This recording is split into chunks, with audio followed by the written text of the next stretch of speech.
Magandang araw po sa inyo mga ka-Chamberlain. Kamusta po kayo? Bali ito, nandito naman tayo sa manukan natin. Kung mapapansin nyo, nandito sila sa pwesto nila, dito sa barn nila. Kasi po, schedule nung monthly deworming nila. So water soluble lang naman po yung ginagamit natin sa kanila. So yun yung ginagawa natin, isang beses isang buwan. Pinupurga po natin sila para manatili po yung magandang gana nila sa pagkain, yung sigla nila. So ayan po yung ginagawa natin. Bali pinakain po namin to. Bali yung deworming naman po namin, bali maghapon naman yan ibinibigay. So kahit na maghapon silang kumakain, yung inumin nila naman na tubig is may dewormer. So okay lang po yung ganun naman talaga yung ginagawa namin dito. Effective naman po sa amin, kaya kita nyo naman po yung mga pasisiw natin, masisigla sila. After nilang maubos yung dewormer sa tubig, pawawalan na po natin sila. Uubusin lang po nila yon. Tapos maya maya po pakakawalan na rin po natin sila.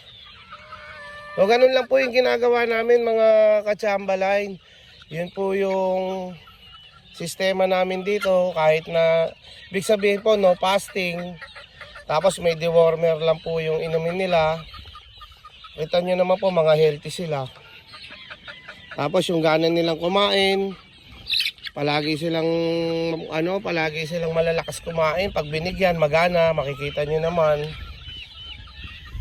So ganun lang po. Silipin naman natin yung sa kabila, yung mas bata po dito. So ayan mga ka-Chamberlain, bibigyan pa ng isang round na pagkain. Ayan, bibigyan ni Estong, yung kasama natin dito. Yung sinasabi ko po na magana kumain, ayan po, nakikita nyo naman po. So yan, ganyan po yan, maghapon papakainin pa rin. Pero yung tubig, hanggang sa hapon naman, may dewormer naman. So ganyan lang naman po yung ginagawa namin dito monthly. Hindi na po namin binabago, gawa po nung effective naman po sa amin. So after nila na maubos yung binigay na yan, re-release na po natin sila para makapag gala-gala dito sa labas. Ganun lang ginagawa namin dito mga ka-Chamberlain.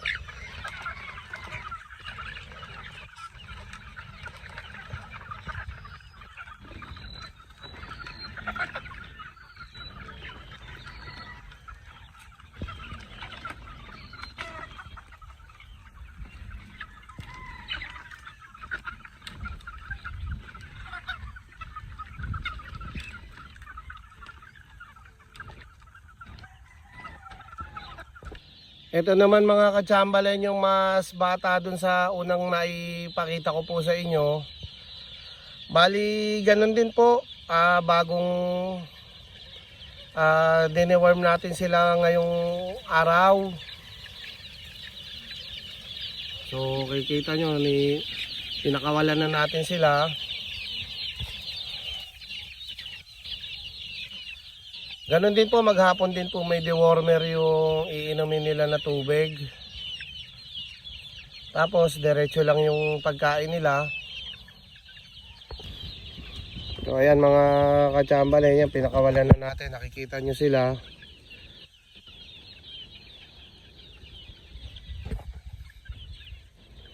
Yan lang po yung ginagawa namin dito.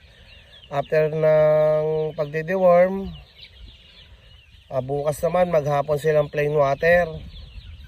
The next day, doon po natin sila bibigyan ng water soluble na mga vitamins po nila. Katulad po ngayong panahon na to, alam naman natin summer mainit, so yung electrolytes hindi po mawawala yan.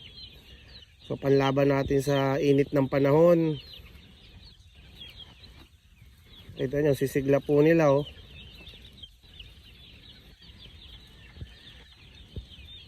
Mapapansin nyo, yung pag-deworm natin sa kanila, hindi sila na-stress. Masisigla pa rin.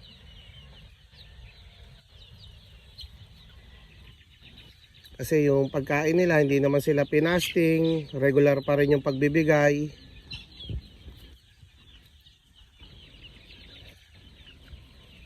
So, dahan-dahan, unti-unti nakikita nyo po yung progreso nung pag-aalaga natin sa mga sisiw natin.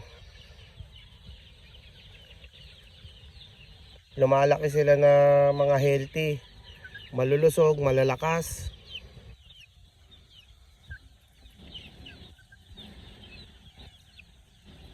So po, ayan po yung area na ginagalawan nila dito.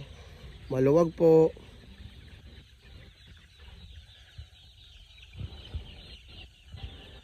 Talagang malayang malaya sila dito. So ito naman mga katsambalay, yung medyo bitin pa sa pagkain. Kumakain pa sila. So yung iba pagka nabusog na, manginginain na rin yan. Katulad po nung nandun sa gawing dulo. After nila kumain, sigurado po na manginginain sila doon. So kita nyo po, magmula doon sa una ko ipinakita, saka dito po, ang sisigla po nilang lahat. Lalong lalo na po yung binabanggit ko na yung gana sa pagkain. Kitang kita po. Mas mainam na po yan na yung patuka na binibili natin, nauubos nila. Kaysa naman dun sa bumibili tayo ng patuka, binibigay natin, wala naman silang gana kumain. So mas maganda na yan, matatakaw sila.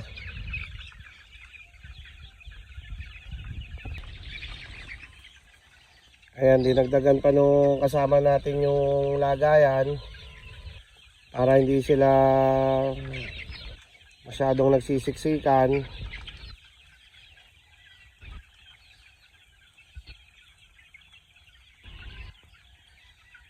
So maganda po yung naging pag-aalaga natin sa kanila. Na-i-picture ko naman po ito nung bago pa sila, nung bagong lagay sila dito sa likod, nung medyo maliliit pa sila dyan. So iba talaga yung nakatutok tayo, nakikita natin sila araw-araw. Siyempre malaking bagay yung may magandang space. May magandang space sila na ginagalawan. Katulad po niyan.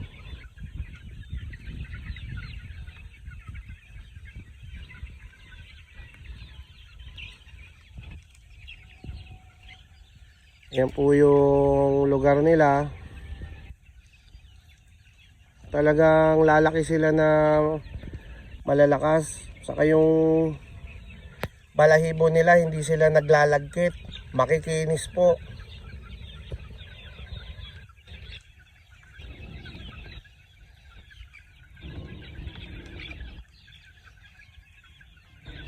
Yung iba hindi pa po, hindi na sumali sa pagkain, nandun na po sila oh. Nandyan lang sila sa gawin na yan. Itong mga to, ito yung mga medyo bitin pa. Kaya binigyan pa po nung dagdag na pagkain.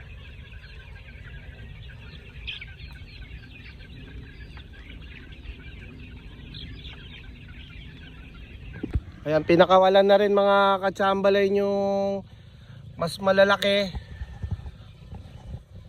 para makapag-stretching naman sila dito sa labas. Yan talaga mga katsambalay yung hinihintay ng mga yan eh. Yung makalabas sila.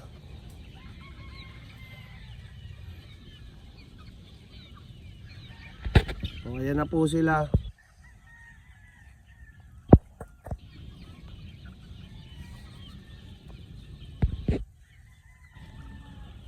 Yan, maghapon na po sila dito. Alam naman po nila yung pwesto nung pagkain nila kung saan nakalagay. Saka yung tubig nila, alam din nila kung saan nakapwesto yan. So ganyan lang po kami araw-araw. Bale ito mga ka-Chamberlain, sanay naman na po ito na dumadapo sa mga puno. Schedule lang po talaga ng deworm natin today. Kaya kahapon nung hapon, nung pinakain, nilagay na lang po dun sa barn nila yung mga kakainan nila.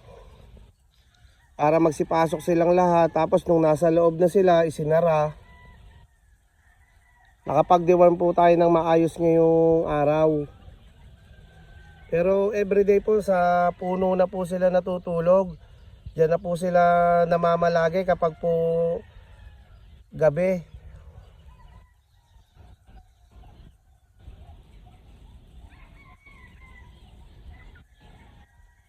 Sanay na sila na dumadapo sa mga puno. Ito naman mga ka-Chamberlain yung unang harvest natin. Konting update po tayo. So ayan na po sila. Gamay na nila yung pwesto nila. Palagay na sila dito. Tapos po once a week, nililipat po namin sila ng pwesto. So next week, yung gray na yan, dito naman natin sa kabilang side ilalagay. So ganun lang po yung ginagawa namin weekly. O, kita nyo po, oh. Maganda po yung pagpapalaki natin sa kanila. Hanggang sa mula range hanggang mailipat po sila dito.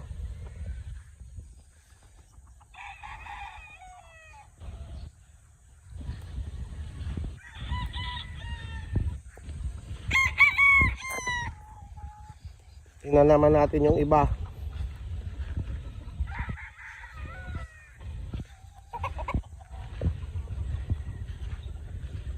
Ito po.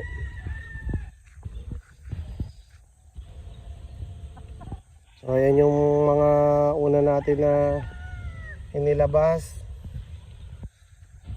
Gusto ko po muna magpasalamat sa lahat po ng nakapanood po nito. Maraming salamat po sa inyo. Kung nagustuhan nyo po yung video, paki-like po. Kung di pa po kayo naka-subscribe, sana po makapag-subscribe po kayo.